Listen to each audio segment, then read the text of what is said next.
All right, we're going to be working with the wire back technique in order to make the daffodil stamen and pistil, which is going to go right in the middle of the flower. Now I've written the pattern to work with a size 15 Japanese seed bead. I would not use the 15-0 check bead just because they're a little bit smaller and have smaller holes, and we need one where our wire is going to fit through twice. I'm working with a 28 gauge copper core wire, which in my experience that has always fit through a Japanese 15 bead twice. That may be a little bit different depending on what kind of finish you have on your beads, but I've always been able to get a 28 gauge through twice, so that's what I'm going to be working with today. Now for the sake of this video, however, I'm going to be working with a size 11 seed bead, and that's just because these 15s are so tiny and I'm not sure they're going to show up very well in a video, and I want you guys to be able to see the detail of what I'm about to do easily. So I'm going to be working with a larger bead. I'm going to be using the same bead counts though, so it's just going to end up a little bit larger than the one that we need for our flower. All right, now to start, you're going to need to cut wire off of your spool. Wire back fringes are not a technique where you can pre-string all your beads and then work from the spool. So we're going to cut wire. You'll need about 12 inches. But whenever a pattern tells you to cut wire, always cut a little bit extra, just to make sure, as you might use a little bit different wire length than the designer did. Now the pattern that we're working with, we're going to be making 7 fringes. The first 6 are going to be an 8 bead wire back fringe, and then the 7th fringe is actually going to be a loop fringe, and that one's going to have 3 beads on the end of a 10 bead fringe. All right, so string 8 beads, because that's what we need for the first fringe. And we're going to leave a 2 to 3 inch tail at the beginning of our wire. Now that's a pretty standard length for a continuous technique for the tail wire. All right, now to do a wire back fringe, we're going to move that first bead out of the way. And then we're going to take the working end of our wire, which is the longer one, and we're going to go back down through the bottom 7 beads. So skip that first one, move it out of the way, and then we're going to go back down. We're going to go back the same way you came. And then I'm going to hold on to those beads, and I'm going to pull that working wire through. And as you're pulling your wire, you want to make sure that you're keeping an eye on it to make sure it's not kinking up at all. All right, so go ahead and pull all the way through, and that's going to pull that first bead that we moved out of the way to the end of the fringe, and that first bead's going to act as a little stopper so that our beads don't fall off. All right. Now we're going to string another 8 beads for the second fringe. I got a wonky one. Okay. 8 beads, and I'm going to move them down directly beside that first fringe.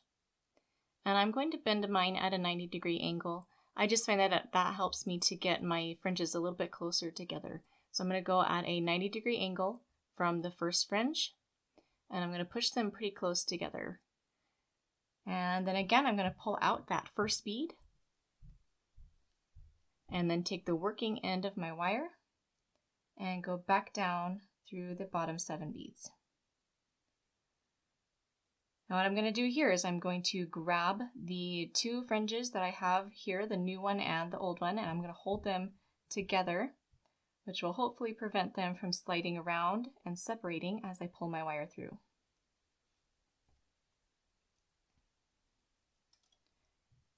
All right, so I've got my second fringe, and I can just kind of bend them up to push them side by side. All right, so let me show you that one more time. We need 8 beads. Push them down against that second fringe. Pull that first bead up. Grab and hold.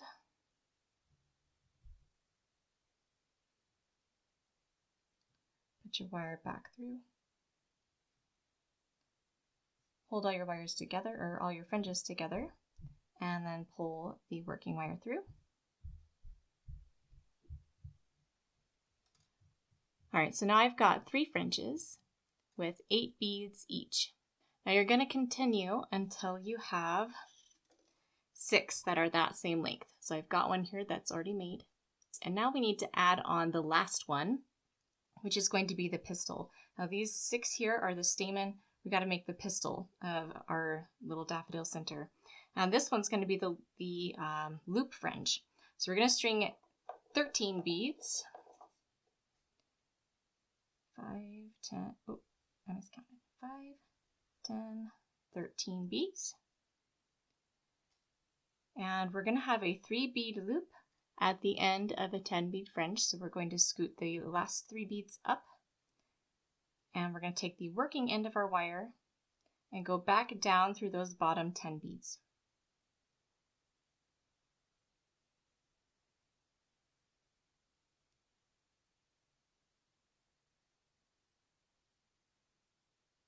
And then pull all the way through.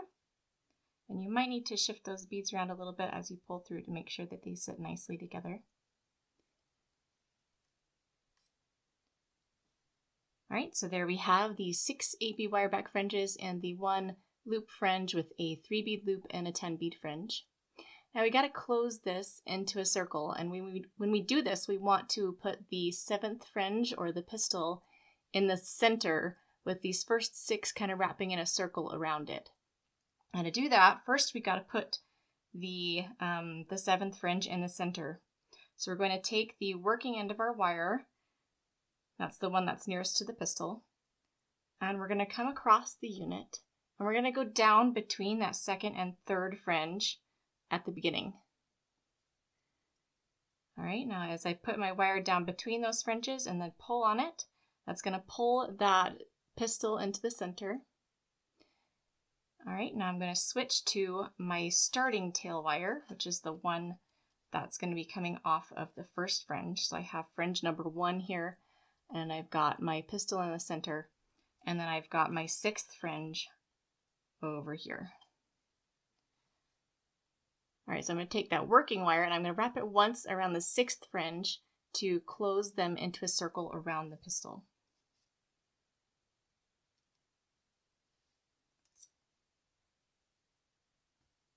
All right, so when you've done that, it should look like this.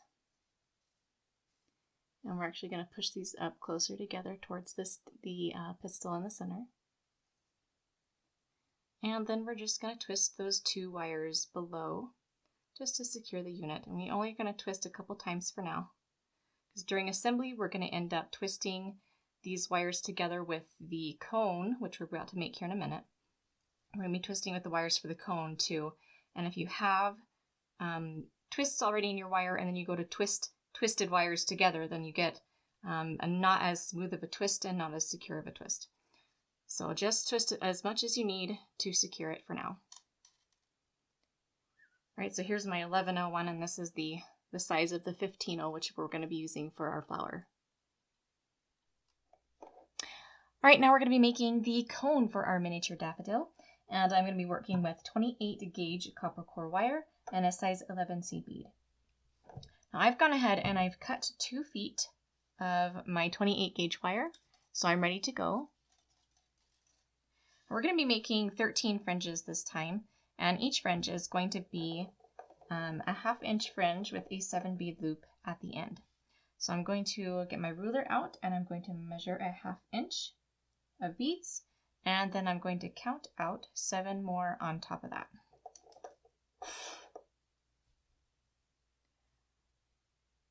Okay, I'm going to leave that same 2 to 3 inch tail wire, and then I'm going to count out 7 beads at the end.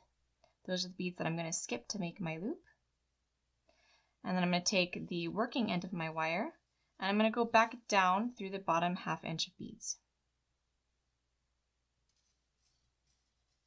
Hold those beads tight and pull my working wire through, and I'm going to watch that wire as it goes through to make sure it doesn't kink up. I've got my beads stuck here on my loop, so I'm going to shift them around a little bit and then pull the working wire again so that they sit nicely.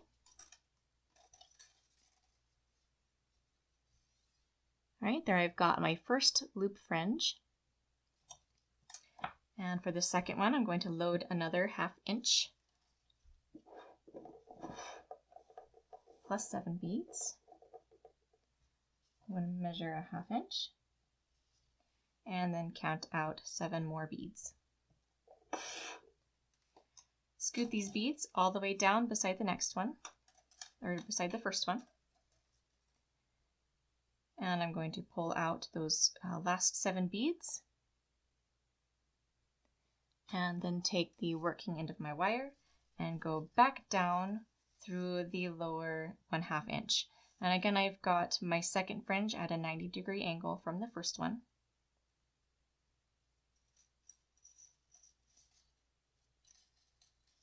And just like we did with the stamen, we're going to grab a hold of both of those fringes and pull the working wire through.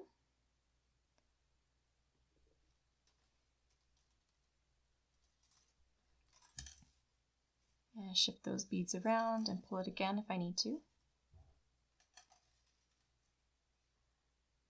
Alright, so I've got my first 2 fringes. And I'm going to continue, or you are, I've already done it. You're going to continue until you have 13 of those loop fringes with a 1/2 inch fringe, 7 bead loop. Now the next step that we take is to actually lace all of these fringes together. I'm going to cut, again, I'm using 28 gauge wire, and I'm going to cut 6 to 8 inches. I'm going to go with 8 just so I have a little bit of a safety.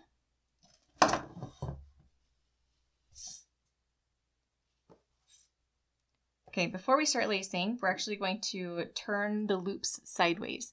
If we try to lace these together with those loops there, the loops kind of get in the way, so you can't really push them very close together.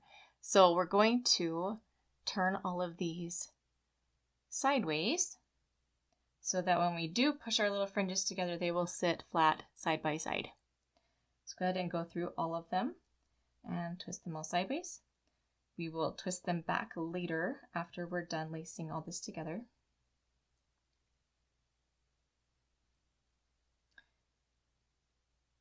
Okay, and I'm going to kind of mold my piece a little bit into a straight line so it's not so curvy. Alright, now I take my little lacing wire, and I'm working with 28 gauge this time. When I did the trials for this pattern, I originally laced with the 30 gauge because that is my preferred lacing size. I find that the 28 gauge is harder to pull through nicely and shows a little bit more in the finished piece, so I like to work with the 30 gauge. However, with this piece, after we're done lacing it, we're going to be flexing it and bending it into a circle. And when I did that, sometimes my little 30 gauge lacing wire would actually come unwrapped. So we're going to be working with a stiffer wire in order to do the lacing. We've got to leave a small tail for the lacing wire, and then we're going to lay it across the first fringe about 2 beads below the loop. And then we're just going to loop around right at that spot, 2 beads below. And you want to make sure when you're doing this that you're always going the same direction. We want our wire to show always on the same side, not any of it showing on the front. I'm going to push that second fringe beside the first one, and I'm going to kind of mold them a little bit to make sure that they're nice together. And I'm also going to check the bottom to make sure that they're level. If they are not level, I'm going to push it up until they are level. That will help so that your lacing wire can go straight across, because that 2 beads down should be about the same height every time. All right, so I'm going to loop around this second one. And what I find here is that if you kind of hold, if you flip it over to the front and you kind of hold that wire down on the front, it makes it easier to be able to hold it in place so it doesn't go up and get between the wrong beads. All right, so I'm going to make sure that I've looped those pretty close together, and then I'm going to pull up the third one. Make sure that they are level, and I'm going to loop around 2 beads down, just like I did before. Hold it on the back or the front side of the unit, and then pull it around. And you want to check the front every once in a while. Like I've got a wire here that's not really down between those beads. So I'm going to give it a nice tug there, gently, because I'm working with a thinner gauge wire. I don't want to snap it. just enough to get it down between those beads. And then I'm going to move the next one up, and I'm going to continue all the way around.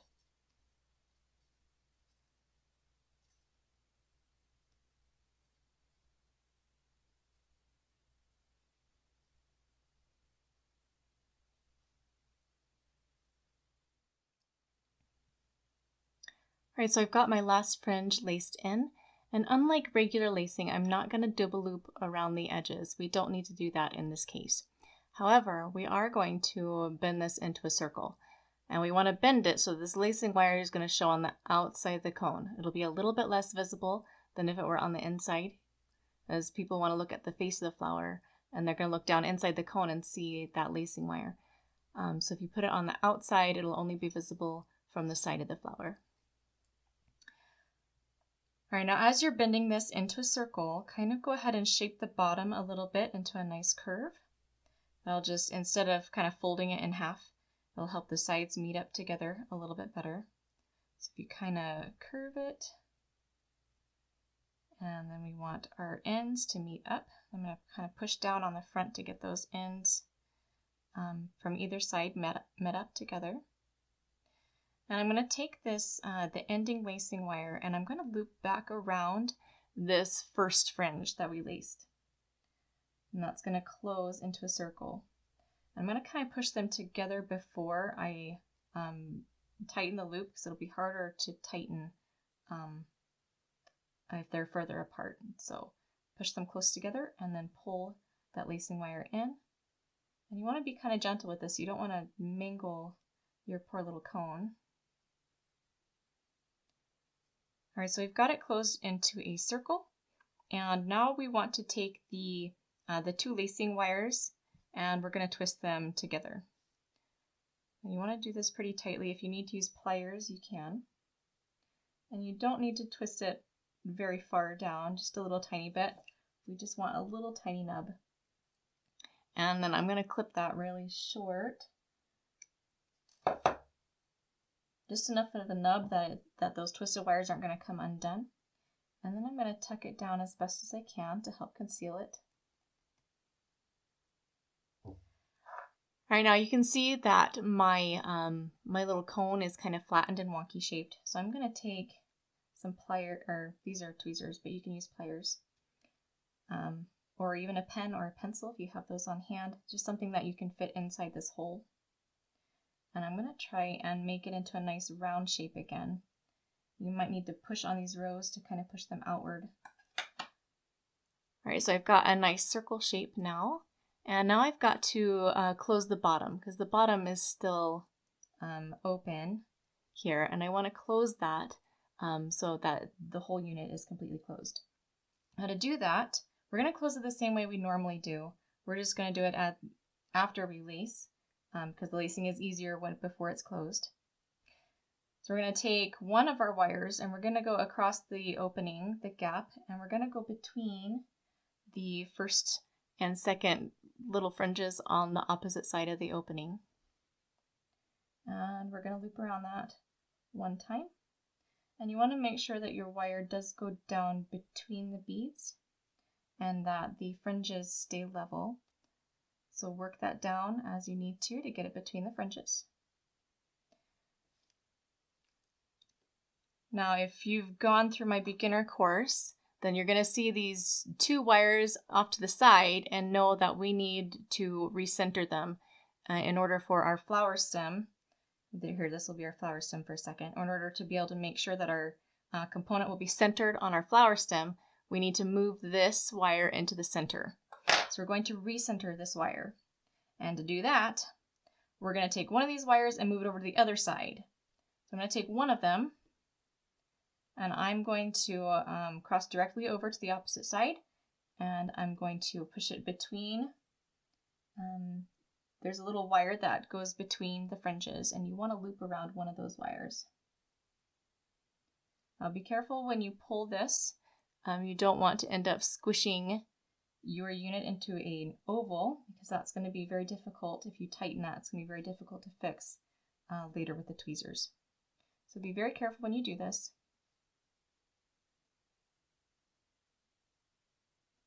Okay, so now I've got my 2 wires on opposite sides, and we're going to twist them together in the center.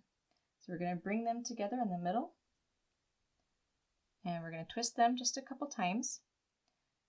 Just like the stamen, we only want to twist a few times because during assembly we're going to end up twisting it more, and you get a nicer twist if you're working with wires that are untwisted. So we only want to twist enough to secure the units together. All right, now what we want to do is we want to put these loops back into position. We twisted them sideways to be able to lace it together, and now we need to flip them back the right way. So I'm going to twist them back to be flat. Now here they're probably going to bunch up on each other a little bit, and that's okay, because that's kind of what we want. That's going to give us a nice full ruffle at the top. But you do kind of want to overlap them, so have one sit on top of 2 loops on each side, or have one that's kind of below all the other loops.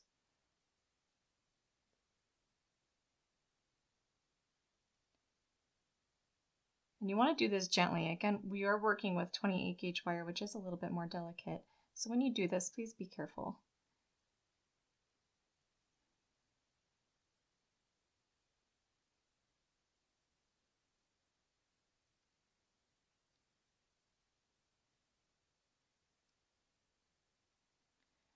All right, so I've gotten my little loops flipped back out, and now I'm going to go through. I've got these little tweezers here. I'm going to go through and I'm going to kind of shape the inside of my cone a little bit to kind of push this out so it's nice and round. You don't have to use tweezers. You can use anything that you can fit in there, whether it's a pen or a pencil or some pliers or something, just to go through there, open it back up, and reshape any rows that might have gotten bent out of place, just so you've got a nice round looking cone. All right, and there we have our finished cone. I want to give you guys a couple of notes here. I'm using a transparent matte bead for my cone and my stamen. I'm also using that for my petals. Now, I did that because the matte beads have a really nice velvety texture to them, and it really helps to give the petal effect. Now, the only downside is that lacing wires and sometimes component wires tend to show through or between the beads a little bit more because we've got this shiny wire and the matte bead. But if you are using a transparent bead, those lacing wires won't show up as much. So sometimes you gotta kind of pick what details you want to include in your flowers and which ones you're okay with not having in order to not have wires showing. So that's totally a personal choice there.